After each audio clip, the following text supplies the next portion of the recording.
Officer Dr. Barinder, the Head of Department Immunohematology and Transfusion की Head of Genome Officer to Kai Buchari.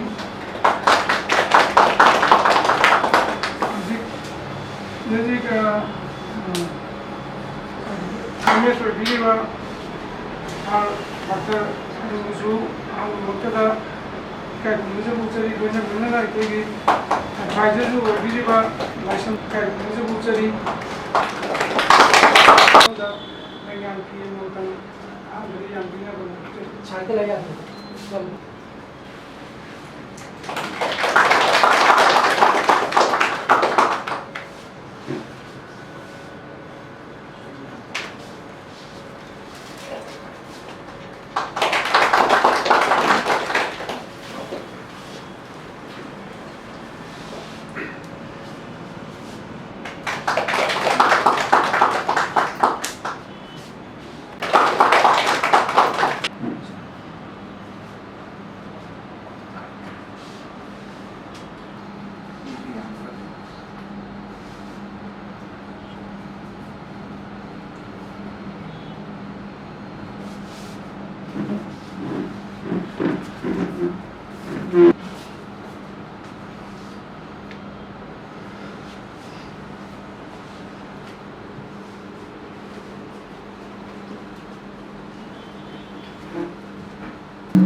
Manipur की मफम तोंगान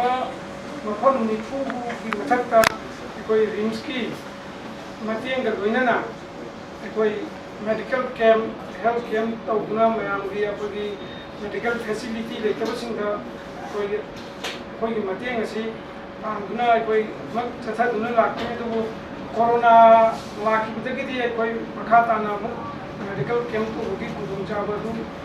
कोई 750 गुना कोई expenses तो है अदुगा रिलीफ कैंप की पेशेंट्स इंगा स्पेशल इंक्लूडिंग ओपीडी टिकट याउंगा कोई पर लाख मगर इसी खान थोय सतुका मरफू मरी से कोई माइकिंग एक्सपेंसेस तो उसे हारी बसिंग से मणिपुर गवर्नमेंट ना पुनम कोई दायित्व पुगनी हाय 2001 देखि उरे नो मोय एक्टिविटीज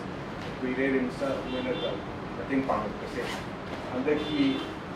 इरांग सिदली अदुकी मतिक कोई अवाब से मैना सरुगा की पूरा हम लगी था मनी दी अदुम हॉस्पिटल दा कोई गमोगा लेंगी नरदा तो मयाम की सेवा तो कोई जंगम पर इनसी साइड की मतिंग पांगी अथुबदा यामना मतमददी दरकार याम लेबा मतंग याम यावकी अदुदाइना मदुदा लौगिबा वॉलंटरी हेल्थ यूनिट की लाइ चाही अममु पूरा मखोइना अदुम अनाबा रिलीफ कैंप की लाखो भाव यावना मोइना सेवा तवी तौरिबसी अगांग तुलोब चावा अगांग नति लोइनमक्सी वॉलंटियर नाक्तनी मखोइगी एक्टिविटी मयामसी याम थागदिङाइ सेल्फलेस सैक्रिफाइस है बता रहे कोई मदर सुबास असली मोई में आप तौरगा सिंटा तक मोई में आप तौरगा नाम सिक्सना अदुक मतिक मिगी कनो तवी कोई जो मोई बु पर्सन की ट्रेनिंग का पी तना कोतना थु बदा अदुक मतिक मयाम की तिंग पांगु नमने बसी वॉलंटरी हेल्थ यूनिट कमिटी ना तो की बदाइता लो भी बदाइता अदुक मतिक चावी मसी के साइडगी यामन थागचे मतंगा अवाबसे मखा तानसु जातेगी गेनेन खली अदुगा यावबिरिबा वॉलंटियर सिंग जोइन थागनिंगी मोइगे सेल्फलेस सैक्रिफाइस लुमदगा हंदना नंदांग तुमदना स्वाइदा लेकपा मयाम मोपाका थादना नंदांग मयाम दे अदु आई खली नोई लाइक लाइक तंबदा सोइलिको याम मयाम के सेवा तोरसु अनिमक बैलेंस ओइना पुवना ngang नहा पिपसिंगदे याइन हाइले लाइक तम मंगातरी तौदबु नोमदी मदुना तौरिबा सैक्रिफाइस को मीना उद्रदी इसोरने की बुरकनी सोइदना यू विल बी रिवार्डेड हाइबो वासे हाइजनी सी मयाम से हायरगा आईडी वॉलंटरी हेल्थ यूनिट को मुख्यमंत्री खाना थागचै मसु मखाता ना मयाम की सेवा तो मोइयु मसु लेंबिरिंगु कुनो कुसु खाना थागचै वॉलंटरी हेल्थ यूनिट 2001 दगी हौजिक फाउबा सुलेप लेतना चाही खुदिंगी कोई सर्विस की पीरिबा मासे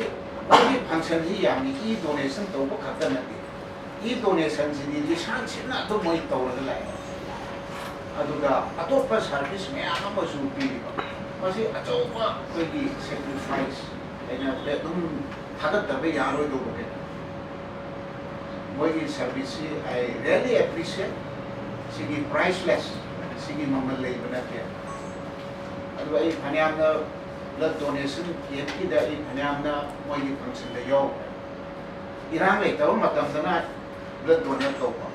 इरांग ले रगना अदुगी तोपा सर्विस तुदा से मेडिकल ग मरी लेनबा सिनि मोइना तवसे अदु ब्लड डोनेशन की वाखल लोनगसी मोइना सही गुदिंगी द तौरिसी सिजु ओखेगी सोसाइटी सिदा चोपा चेंजमा उरकना बने ई डोनेशन तो की मूवमेंट लेरदी समाज कोई निशा साबगसे सु हंदरकदुई ई डोनेट तौगे गायना खल्लबा नत्र डोनेशन सि हैंडल आदि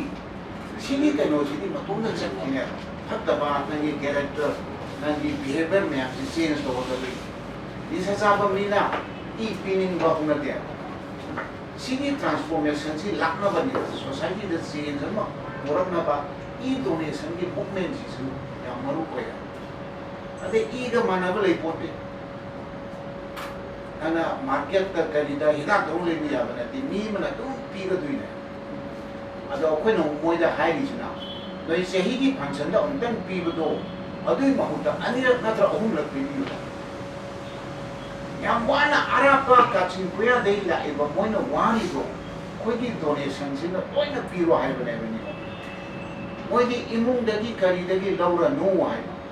रिप्लेसमेंट खांदे रिलेटिव खांदे फैमिली खांदे सि यारिने लौरा नो वॉलंटरी सिना लोइना सिंलो हाइ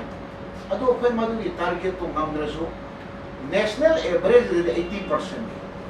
कोइ मणिपुर से हुजि 50 यौद्रिने अदो सिदसु मोइनी अक्कना अदुम होनरी हाने चाही तरुक तरिकी ममांग लेरमगनि याम खेनर अददि 20% योगी वॉलंटरी ब्लड डोनेशन हौजिति 30 हेना हेगलैने अदो 50 मखादा लेबजे कोइ लो कोइ परसेंटेज को है इंडिया द स्टेट निपान मापन मुक्तनी 50 योगी अदुदा कोइ जियावि अदुबु मसी अवेयरनेस हौजिति फन्यामदा कोइ हेंगल खले अदु टारगेट तो योगदबगी वानी अदो मोइनासु तुम सही खुदिनि तौरी अमुक्तन तौबदो अहुमलगुमन तौरसी हाइबनि आइगी साइडगी हाइजरगन अदुना अनाबा अवाबा मयाम गनाम लेतबा मयाम कैंसर की पेशेंट ने ई कुल मुकातुई अदु कनाना पीदुई loi kapi ni bu cancer ki leiriba anabase tara kun kaptaba moi yaude ado voluntary ki donation sina phanyama ma mateng pangine moi imung dei amara anira piram beya ado voluntary ni piram ni easy na ne ba ate din ni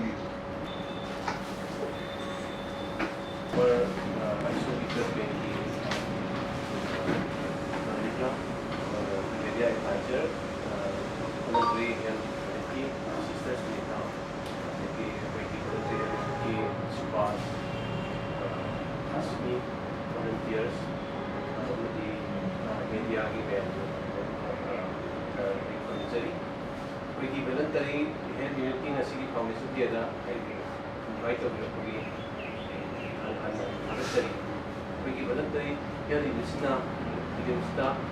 तो विवाह थलों में आप सी हम सिंथा निगाई नहीं कोई अंदर की समझ अंदर की crisis इधर कोई अहिंग का तुम दना patient नाइबा कोई displaced patient मुझसे बड़ा कोई ना तो इधर